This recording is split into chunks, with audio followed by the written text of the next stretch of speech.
Assalamualaikum and hello everyone जी। तो कैसे हैं आप सब? I welcome all of you to this channel everyday English with Amna and my name is Amna. आज की वीडियो में डिस्कस करने वाली हूँ about essay writing, that is task 2 in IELTS writing exam, जो बहुत ही ज़्यादा डिफिकल्ट लगता है और समझ नहीं आता कि कैसे करना है। तो आज इसी चीज़ों को लेकर हम डिस्कस करेंगे। तो सबसे पहले देख लेते हैं कि आज हम इस वीडियो में क्या डिस्कस करने वाले हैं। Here we have the content of the video. Today I will discuss about what essay means, its types, what language style you should use, how to get rid of time stress. I will talk about the time management issue, then marking criteria, and then we will discuss how to understand the question। जो बहुत issue रहता है कि question ही समझ नहीं आता तो उसको सॉल्व कैसे करना है, तो उस चीज़ के बारे में डिस्कस करेंगे। देन फ्यू कॉमन मिस्टेक्स जो हमारे स्कोर को लो करती हैं, and with the help of practical tips you can boost your score. तो वीडियो को एंड तक देखना और सब्सक्राइब भी करना है, ये भी टास्क है, ये भी इस चीज़ का हिस्सा है। तो चलिए आप स्टार्ट करते हैं।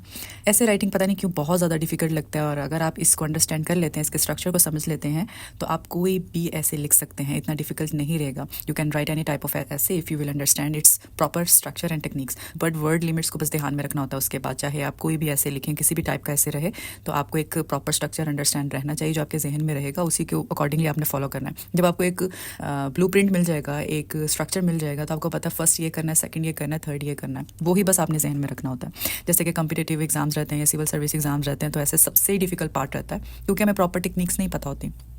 और अगर CSS एग्जाम्स की भी बात करें तो उसमें ऐसे राइटिंग की अगर हम देखें तो उसमें ऑलमोस्ट 3000 वर्ड्स लिखने होते हैं, वो भी 1 आवर के अंदर। इसी तरह दूसरे भी एग्जाम्स रहते हैं, जितने भी कम्पिटिटिव UPSC में ऑलमोस्ट आई गेस 1200 लिखने रहते हैं, PMS में 1500, बट आइट्स रिटन एग्जाम में you should write almost 250 words in 40 minutes. तो ये इसका क्राइटेरिया है। तो आज हम ये सब चीज़ों को डिस्कस करेंगे। आइट्स रिटन पार्ट में हमारे पास 2 टास्क रहते हैं। 1 टास्क ऑलरेडी मैं डिस्कस कर चुकी हूँ, वो आप जाके वीडियोज़ देख सकते हैं लेटर राइटिंग के ऊपर, जिसके लिए एटलीस्ट आपको 150 वर्ड्स लिखने हैं, वो आपको 20 मिनट्स में ख़त्म करना है। उस पर ऑलरेडी मैं वीडियोस बना चुकी हूँ, आप जाके वो देख सकते हैं।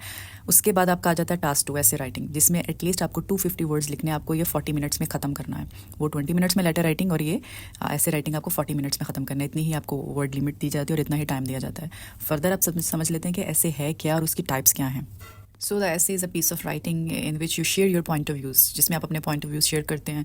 Sometimes we use personal pronouns or demonstrative pronouns in order to show our point of views. Like I believe personal pronoun में हम use कर लेते हैं, या this that करके भी हम use करके अपना point of view share करते हैं। All it depends on the essay types। जैसा essay types रहेगा वैसी ही requirements रहेंगी। यहाँ पे हमारे पास हैं agree, disagree।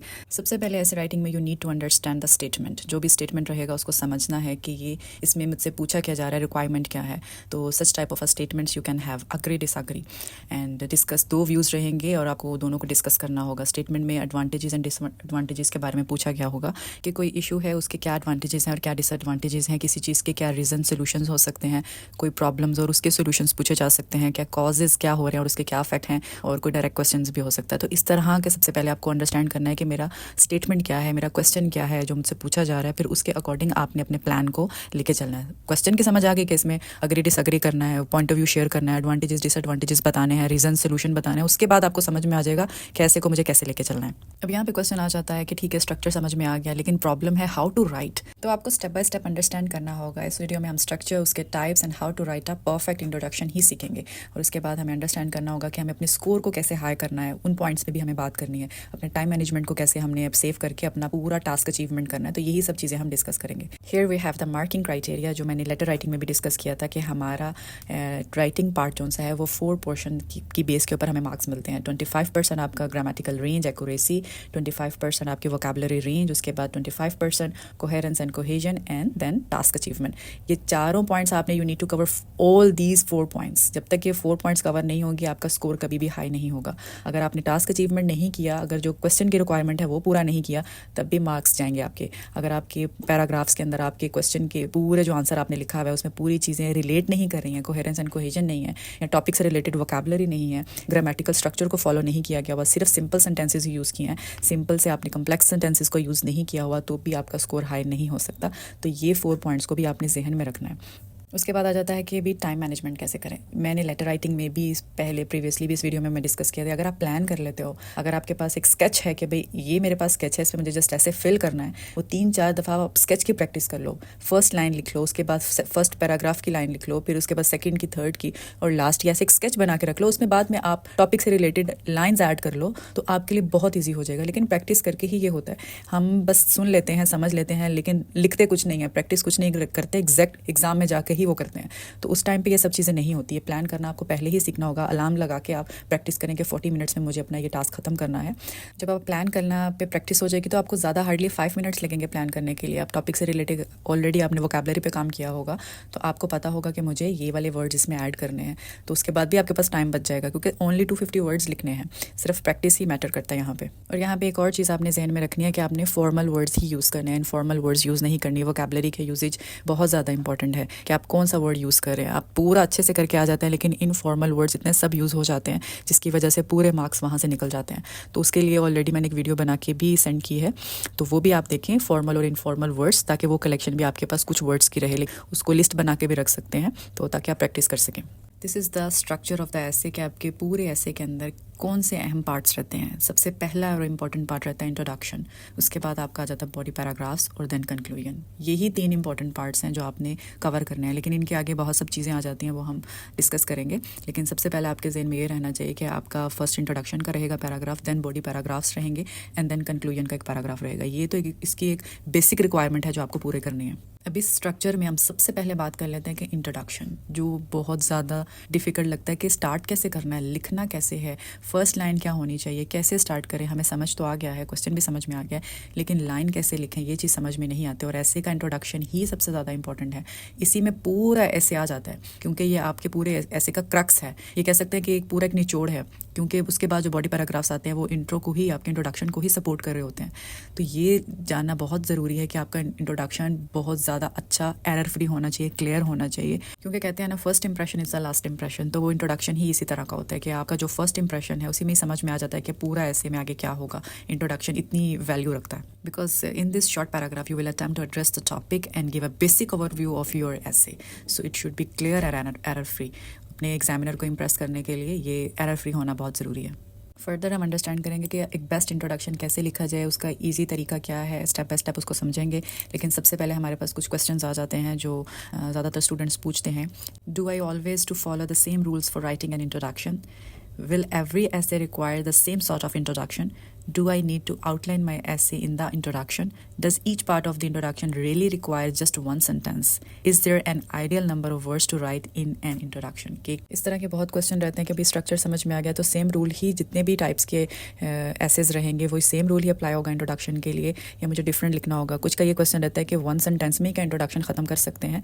So the answer to all these questions is no. यहाँ पे मैं आपको एक चीज़ क्लियर कर देती हूँ। एक जो स्ट्रक्चर आप डिस्कस करने वाले हैं उसको अगर आपने जहन में रख लेना है, उसके बाद जस्ट एक ही टाइप का क्वेश्चन रहेगा जिसको आपने दूसरे तरीके से डील करना है। चलिए आगे फर्दर अंडरस्टैंड करते हैं। कोई भी आप ऐसे का इंट्रोडक्शन लिख रहे हैं उसमें ये 3 पार्ट सबसे ज़्यादा ज़रूरी हैं। पैराफ्रेज द क्वेश्चन, या उससे पहले आप एक बोल सकते हैं जर्नल स्टेटमेंट आपकी आ जाती है, वो आप लिखते हैं। उसके बाद आप सेकंड सेंटेंस में क्वेश्चन को पैराफ्रेज करते हैं। Then you write thesis statement जो आपका ओपिनियन रहता है, और उसके बाद आउटलाइन स्टेटमेंट जो पूरे क्वेश्चन, जो पूरे आपके ऐसे का प्लान होता है वो आप लिखते हो। तो ये फर्दर हम इसको और अच्छे तरीके से अंडरस्टैंड करते हैं। लेकिन कोई भी आप ऐसे का इंट्रोडक्शन ले, उसमें यही इंट्रोडक्शन में 3 पार्ट्स रहते हैं। चलिए फर्दर हम अंडरस्टैंड करते हैं कि हमें अपने आइट्स के ऐसे को, उसके इंट्रोडक्शन को कैसे डील करना है। So here we have the 2 methods to deal with the introduction of the IELTS essay. Number 1 is direct method and second is indirect method. बस इसमें सिंपल एक चीज़ आपने जहन में रखनी है। अगर आपसे क्वेश्चन में discuss both views and give your opinion पूछा जाए, तब आपने जस्ट ये वाला मेथड यूज़ करना है। सेम चीज़ ही है, बस एक चीज़ का ऐड है इसमें कि आपने थीसिस स्टेटमेंट के अंदर डायरेक्टली ये लाइन लिख देनी है, I will analyse both this arguments in greater detail and conclude the essay with my perspective on this issue. ये इसमें क्या ज़रूरी है, ये क्यों हमने ये लाइन लिखना है, ये भी हम डिस्कस करते हैं। पहले डायरेक्ट मेथड को थोड़ा समझ लेते हैं कि सबसे पहले आपका इंट्रोड्यूस द टॉपिक जर्नली, जो मैंने पहले बोला कि आपकी फर्स्ट लाइन जर्नल स्टेटमेंट होनी चाहिए। जर्नल स्टेटमेंट का मतलब है कि थोड़ा बैकग्राउंड नॉलेज, ये अगर आप स्किप करना चाहते हो तो स्किप कर सकते हो, ये ज़रूरी नहीं है फर्स्ट सेंटेंस। उसके बाद आपके सेकंड जो सा पार्ट रहता है कि आपने क्वेश्चन को सबसे पहले अंडरस्टैंड करना है, and then you need to rephrase the view. जो उसमें जो भी व्यूज़ दिए गए होंगे या जो भी आपसे क्वेश्चन में पूछी गई जो स्टेटमेंट आपका रहेगी, उसको आपने रिफ्रेस करना है। और सेकंड आपका सेंटेंस होना चाहिए कि क्या उसके अंदर स्पेसिफिक इशू है जो आपका ओपिनियन है। ये 2 स्टेटमेंट्स बहुत ज़रूरी हैं जो लाजिम। फर्स्ट आपने रिफ्रेस करना है क्वेश्चन को, जनरली आपने जो भी स्टेटमेंट देनी है उसके बाद रिफ्रेस करना है क्वेश्चन को, and then you need to give your opinion कि आप पूरे आगे ऐसे में क्या करने वाले हो। क्योंकि तीसरी स्टेटमेंट भी यही रहता है ना कि आपका ओपिनियन क्या है या आप किस बारे में आगे बात करोगे, वो फर्दर भी हम अंडरस्टैंड करेंगे। लेकिन अगर आपसे क्वेश्चन में ये पूछा गया कि discuss both views and give your own opinion, जब ये डायरेक्ट पूछा जाता है योर ओन ओपिनियन, तो आपने शुरू के ही सेंटेंस में इंट्रोडक्शन में ही जनरली आपने पहले स्टेटमेंट देनी है, जनरल स्टेटमेंट देनी है, उसके बाद आपने रिफ्रेस करना है बोथ व्यूज़, दोनों व्यूज़ जो भी पूछे गए होंगे उनको रिफ्रेस करना है, एंड देन आपका थर्ड सेंटेंस होना चाहिए ये I will analyse both this arguments in greater detail and conclude the essay with my perspective on this issue. तो ये आपने बस आगे फर्दर इसको अंडरस्टैंड भी कर लेते हैं एग्जाम्पल की मदद से कि इसमें कैसे डिफ्रेंशिएट करना है। बस इतना अंडरस्टैंड कर लें कि एक डायरेक्ट मेथड है और एक इनडायरेक्ट मेथड है। कोई भी ऐसे रहे वो डायरेक्ट मेथड से ही यूज़ होता है। बस आपने जब डिस्कस बोथ व्यूज़ और गिव योर ओपिनियन आ जाए तो बस ये लाइन ऐड करनी है, ये आपने एक स्ट्रक्चर को इस तरह से जहन में रख लेना है। बाकी आपने जनरल स्टेटमेंट देनी होती है, उसके बाद आपने रिफ्रेस करना होता है पॉइंट ऑफ व्यू कर, उसके बाद अपने पॉइंट ऑफ व्यू का एक आपने सेंटेंस लिखना होता है। तो here we have the example of the question. अब यहाँ पे देखिए हमारे पास एग्जाम्पल है, some people say that now we can see films on our phones और tablets without going to the cinema, others say that to be fully enjoyed films need to be seen in the cinema, discuss both views and give your own opinion। अब यहाँ पे हमें समझ में आ गया कि ये दो स्टेटमेंट्स दी गई हैं। पहली स्टेटमेंट में हमें अंडरस्टैंड करना है this it is better to watch movies on a phone और टैबलेट, कि भाई अच्छा है कि हम अपने फ़ोन पे या टैबलेट पे अब मूवीज़ देखें। कुछ लोग इस चीज़ पे बिलीव करते हैं कि फ़ोन पे ही देख लें तो अच्छा है, लेकिन सेकंड स्टेटमेंट है कि कुछ लोग ये बिलीव करते हैं कि it is better to watch movies in the cinema. तो क्वेश्चन को अंडरस्टैंड करना बहुत ज़रूरी है। अभी दो यहाँ पे पॉइंट ऑफ व्यूज़ हैं, दो लोगों के डिफरेंट ओपिनियंस हैं। अब हमसे क्या पूछा गया कि discuss both views and give your on opinion. तो एक वो ओपिनियन है जो कह रहे हैं फ़ोन पे देखना अच्छा है, दूसरे ये कह रहे हैं नहीं सिनेमा में देखना अच्छा है। अब आपने दोनों व्यूज़ को भी डिस्कस करना है और उसके साथ अपना भी ओपिनियन देना है। अब इस तरह के क्वेश्चन का इंट्रोडक्शन किस तरह से होना है, हमने जैसे डिस्कस किया पहले कि इंट्रोड्यूस करते हैं टॉपिक जनरली, अगर ये स्किप करना है तो स्किप कर सकते हैं।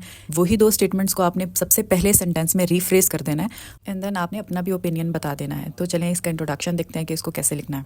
Here is the introduction. In recent years mobile technology has improved to the point that people can now watch movies in HD almost anywhere by using a phone or tablet. This development has caused some people to speculate that cinemas will soon be obsolete. I will analyze both these arguments in greater detail and conclude the essay with my perspective on this issue.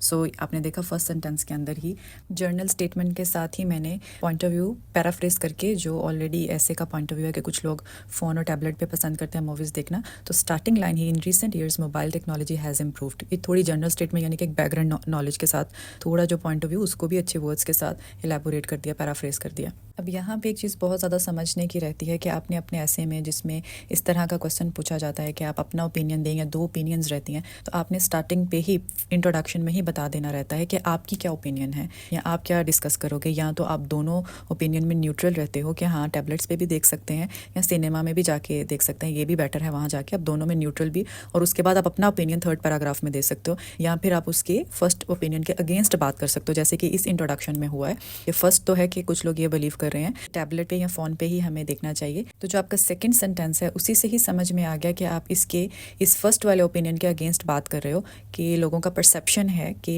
Cinema में जाना बहुत आगे further जो है वो outdated हो जाएगा, लोग ज़्यादातर फ़ोन और टैबलेट्स पे ही देखेंगे।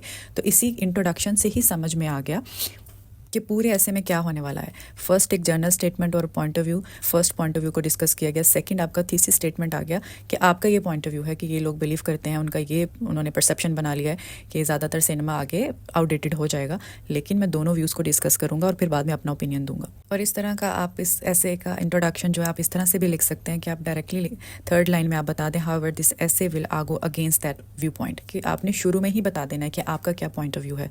ये बहुत ज़रूरी है कि स्टार्टिंग पे ही आप अपना बता दो इंट्रोडक्शन में ही। अगर आप स्टेटमेंट से अग्री करते हैं तब भी आपने इंट्रोडक्शन में ही बता देना है, अगर डिसअग्री करते हैं तब भी आपने इंट्रोडक्शन में ही बता देना है, और अगर आप न्यूट्रल हैं तो वो भी आपने इंट्रोडक्शन में ही बता देना है। ये आपका टास्क अचीवमेंट के अंदर आता है कि इंट्रोडक्शन में ही आपका क्लियर होना चाहिए कि फर्दर आप क्या बात करोगे, किस पॉइंट्स पे बात करोगे। तो ये बहुत ज़रूरी है, इसको ऐसे आपने डील करना है। अच्छा, ये तो था इंट्रोडक्शन जिसमें हमने डिस्कस करना था कि जब आपसे पूछा जाए कि discuss both views and give your opinion, तो ये इस तरह के दो टाइप्स तरीके से आप इसको डील कर सकते हैं। अभी वीडियो बहुत लंबा हो रहा है, फिर भी इसको फिनिश करने के लिए एक और एग्जांपल की मदद से समझ जाते हैं कि दूसरे टाइप्स के क्वेश्चंस को आपने कैसे डील करना है। तो ये हमारे पास एक एग्जाम्पल है। एक बार अगर आपने इंट्रोडक्शन लिखना सीख लिया ना प्रॉपरली, इस पर थोड़ा मेहनत कर ली, फिर आपके लिए पूरा ऐसे लिखना बहुत ईजी हो जाएगा। तो इस पर थोड़ी मेहनत करके इसको अंडरस्टैंड कर लें, फर्दर फिर आपका ऐसे आपको पता होगा कि आपको कैसे डील करना है या कैसे करना है। फर्दर हमारे पास एग्जाम्पल है, despite the growing number of gyms and fitness centers, more and more people living a sedentary lifestyle in the modern society. what problems are associated with this, what solutions can you suggest. अब यहाँ पे देखिए हमें simple हमने deal करना है, general statement देनी है, रिफ्रेस करना है जो आपका पॉइंट ऑफ व्यू नहीं है और उसके बाद बता देना जो आपको point of view. This is the introduction of our question. In the 21st century an unprecedented number of people live sedentary lifestyles due to changes in our work and social habits. This is a serious, dangerous phenomenon and greatly threatens our health and happiness. This essay will first look at the problems and then explore some solutions. Simple आपने paraphrase किया question को, समझा, understand किया कि उसमें क्या पूछा जा रहा है, फिर उसके बाद आपने अपना थीसिस स्टेटमेंट दिया. फर्स्ट आपकी स्टेटमेंट देख लें, जर्नल स्टेटमेंट और जो मेन आइडिया है. सेकंड आपकी स्टेटमेंट, आपका थीसिस स्टेटमेंट जो आपका ओपिनियन है, और उसके बाद इस ऐसे में आप क्या करने वाले हो, इसको आउटलाइन स्टेटमेंट भी बोलते हैं. This essay will first look at the problems and then explore some solutions. ये आपकी आउटलाइन आ गई ऐसे की कि इस ऐसे में हम कुछ प्रॉब्लम्स एंड देन एक्सप्लोर करेंगे उसके सॉल्यूशंस. और उससे पहले थीसिस स्टेटमेंट में आपने बता दिया कि आप किस बारे में बात करोगे, कि क्या थ्रेटन्स हो रहा है हमारी हेल्थ एंड हैप्पीनेस. तो इसी तरीके से आपके पूरे इंट्रोडक्शन में आपके पूरे ऐसे का क्रक्स आ गया. तो इस तरीके से आपने लिखना है. अब ये बहुत लेंथी हो रही video, so I hope you liked it. Please don't forget to subscribe my channel and do share these videos with your friends and who are preparing for the exam. And thank you so much and take care and best of luck with your exam preparation.